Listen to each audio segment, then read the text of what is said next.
สบายดีพี่น้องมื้อนี้ก็สิพาพี่น้องลงยามตอนนี้เด้ออยู่ไห้อยู่นาคือเก่าอะไรพี่น้องเอ้ยบรรยากาศไห้นาหัวสวนเฮาเองเด้อพี่น้องเด้อมื้อนี้ฝนบ่ตกพี่น้องมื้อนี้อากาศดีอากาศงามมื้อนี้นะอากาศกำลังเซาๆเด้อพี่น้องเด้อไปสิพาพี่น้องไปเบิ่งเด้อน้องชายเฮาอันนั้นยามตอนเด้อพี่น้องเด้ออากาศยามเช้าพี่น้องงามขนาดนะนี่น้องชายกำลังยามอยู่โอ้มาเลยเด้อนี่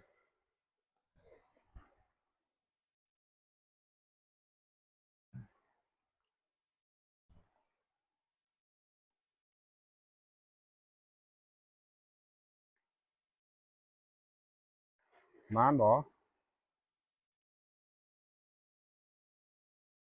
บ่มีว่ะสมตัวมันบ่มักลงเด้ออันนั้นตอนนั้น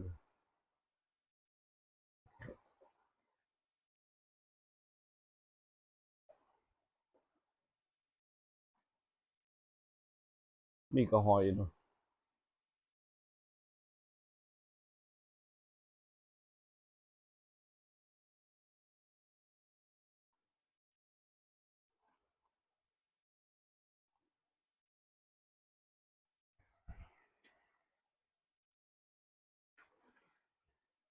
ตอนนั้นมันบ่ค่อยลงบันไดนะบัดตะแย่งครับมันลงหลายอยู่เอารุ่นตัวนี้นี่ตัวนี้คืออยู่พี่น้องเอ้ย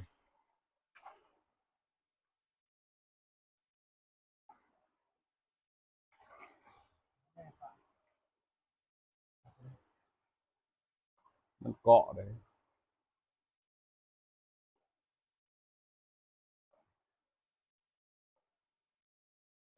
เอามาลุ้นน้ำกันเด้อพี่น้องเด้อ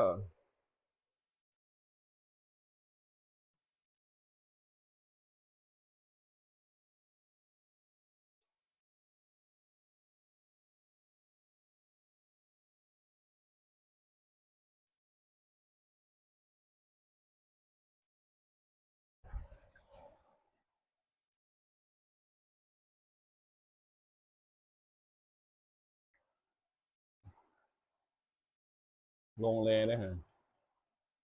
ตายรวมๆได้โลแล้วเนาะ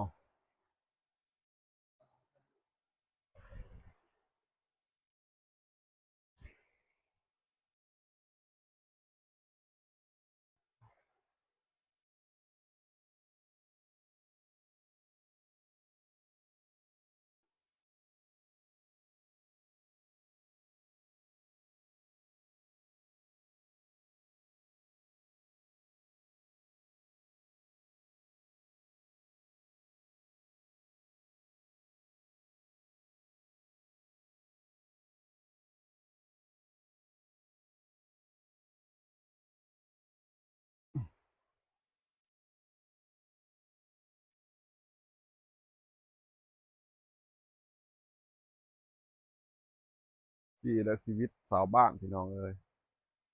ยามพ้นตกอ่ะพอหากินหาอยากได้อยู่ตรงบ้านครับยังมีอยู่ยังอุดมสมบูรณ์อยู่พี่น้องทงหน้าบ้านเฮาเองเด้ออยู่บ้านละยาวเด้อเรื่องสมกีไซแขวงอัตตปือเด้อพี่น้องเด้อ เขามาตอนนั้นกดไลค์กดแชร์ในเด้อเขามารับชมในเด้อพี่น้อง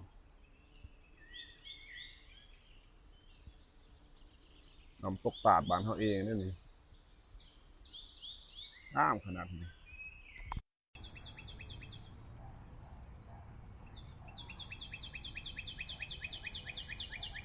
รถอีพี่น้องเด้อโตอันนั้นกระสานใหญ่หันมันโอเคแล้วแหละพี่น้องตัวนี้ได้โอเคพี่น้อง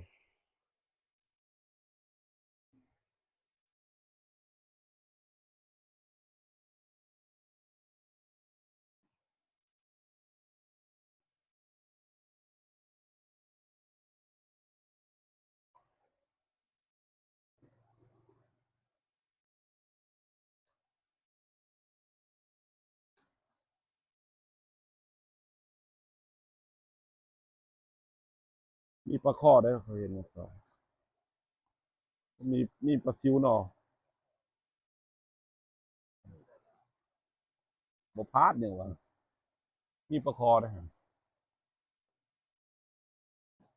อันไม่ขี้พุ่นก่อนเนาะเอาออกขี้พุ่นก่อนอันนั้น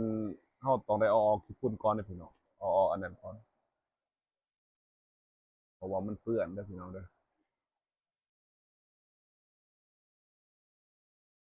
ปลาซิวก็พอได้ปล่อยให้ปลาดุกพันธุ์นะบ่มีหัวอาหารเกลือปลาดุกพันธุ์น้องทรายเฮาก็สิได้เอาออกอันนั้นก่อนใบไม้เอาออกอันนั้นก่อนแล้วสิค่อยโฮบปลา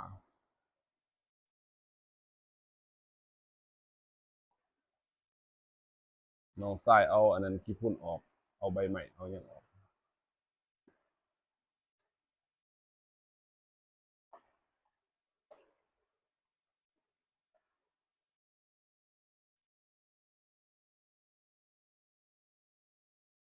วันนี้โฮมลูกอันนั้นแหละโฮมโถใส่คั้น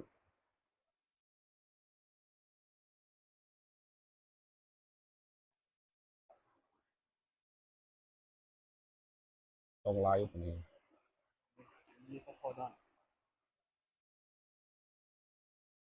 อืมปลาดุกได้เฮ็ดกินอย่างน้อยโดนบ่ได้กินปลาดุก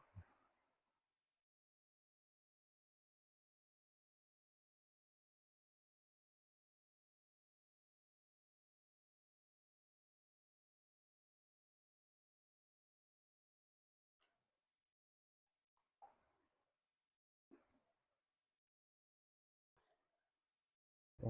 โอเคอยู่พี่น้องมีเอียนบ่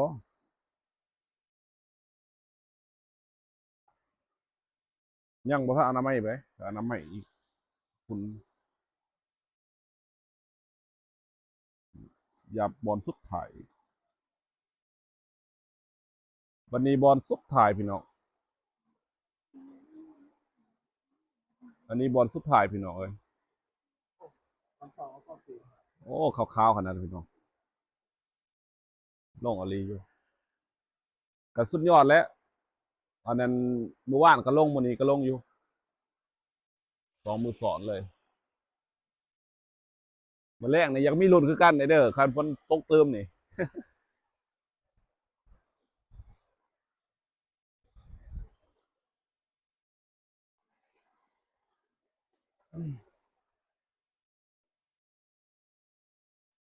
อุดมสมบูรณ์พี่น้องเอ้ย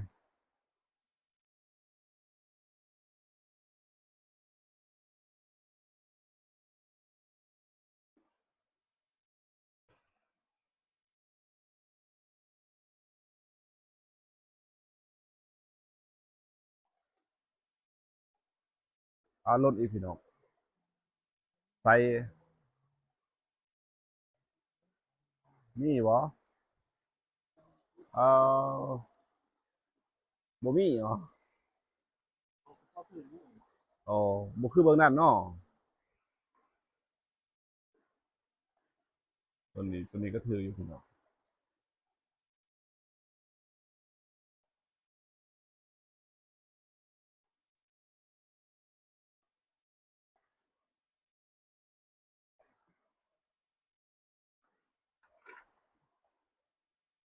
มาอยู่ตรงนี้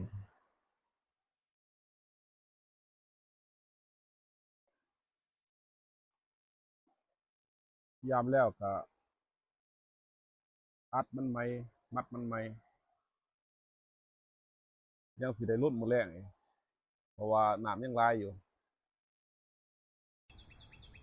ยังล้นอยู่พี่น้องห้วยก็บ่ได้ใหญ่ดอกแต่ว่าเป็นทางป่าสมัยตะกี้รุ่นปู่รุ่นย่านี่โอ้เป็นหาบเป็นอันนั้นพุ่นแหละเป็นกระคุเป็นหาบพุ่นแหละเป็นกระสอบพุ่นแหละแต่ว่าสมัยนี้ก็บ่ปานใดแหละแต่ว่ายังอันนั้นอยู่ยังพอมีกินอยู่พี่น้องอยู่บ้านไร่บ้านนาบ้านหัวสวนเฮาเอง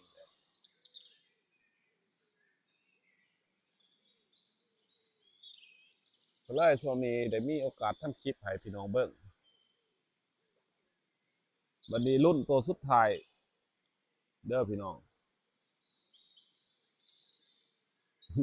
มีบ่บ่มีแล้วสุดท้ายเนาะมันบ่มานบ่ลงแต่ซ้ำนี้สองโต้สามโต้เอาแต่ยามันพี่น้องผมใส่กันเลย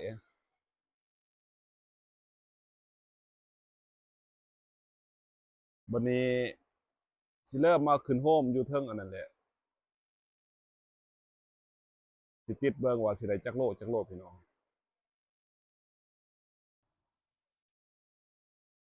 มาเนี่ยสิไปโฮมมันก่อนเด้อพี่น้อง นี่ปลาธรรมศาสตร์เฮาแซ่บดีเลยปีกว่าเด้ได้มีเอียนนี่ทั้งเอี้ยนบอกแม่นบ่ใช่ปลาดุกโอ้โหปลาดุกตัวใหญ่ไปไปโฮมมัน เมื่อวานคือขับรถไปกับบัดนี้หมอผมใส่กันแล้วสิได้อนามัยมีปลาข้อปลาลดปลาดุกหน้าแซ่บนะปลาดุกพันธุ์มีปลาดุกพันธุ์ได้นี่ บนไดปรุพันธ์นี่เด้โอ้ปลาดุกน้าเนาะ ตรงหน้าเอาบัดนี้ก็